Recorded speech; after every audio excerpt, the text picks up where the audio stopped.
আমার দায়িত্ব আমি পালন করব।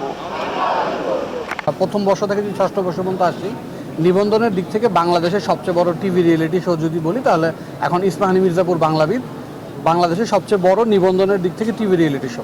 সুতরাং এর মাধ্যমে আমরা কিন্তু খুব সহজেই বুঝতে পারি যে আমাদের নতুন প্রজন্মের যে শিশু কিশোররা আছে তারা কিন্তু এই ব্যাপারে অনেক উৎসাহী, নয়তো আমরা এত সাড়া পেতাম না। এবং এই সাড়াটাই কিন্তু আমাদেরকে অনুপ্রাণিত করছে যে এত 6 বছর যাবৎ আমরা এর সাথে আছি।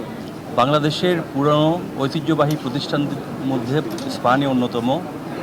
ইস্পাহানি তাদের ব্যবসায়িক কার্যক্রমের পাশাপাশি সমাজ উন্নয়নমূলক বিভিন্ন কার্যক্রমে নিজেদেরকে সম্পৃক্ত করে রেখেছে।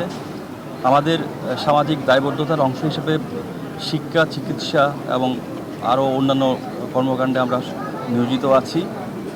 এরই অংশ হিসাবে ইস্পাহানি বাংলাবিদের যাত্রা সঠিক উচ্চারণে বাংলার প্রয়োগ এবং এর পরিসর বাড়ানো যে সারা বাংলাদেশে ছড়িয়ে দেওয়ার লক্ষ্যে বাংলাবিদের এই আয়োজন।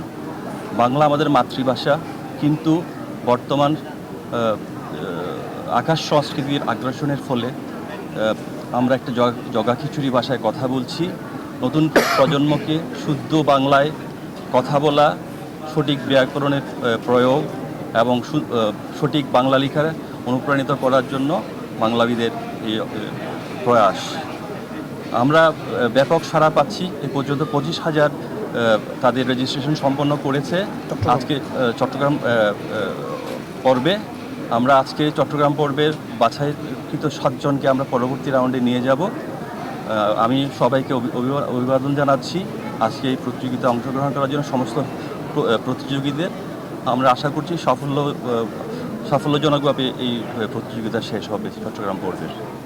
আমরা চট্টগ্রাম বিভাগে এসেছি, তো আমার অভিজ্ঞতায় গত 5 বছরের অভিজ্ঞতায় চট্টগ্রামে প্রতিযোগী সবসময় ভালো থাকে এবং এবারও বিপুল সংখ্যক প্রতিযোগী, আপনারা শুনে খুশি হবেন, 25,000 প্রতিযোগী এখানে নিবন্ধন করেছে এবং তাদের বেশিরভাগই আজকে উপস্থিত হয়েছে। আমরা আশা করছি এইখান থেকে আমরা ভালো কিছু প্রতিযোগী ঢাকায় স্টুডিও রাউন্ডে নিয়ে যেতে পারবো।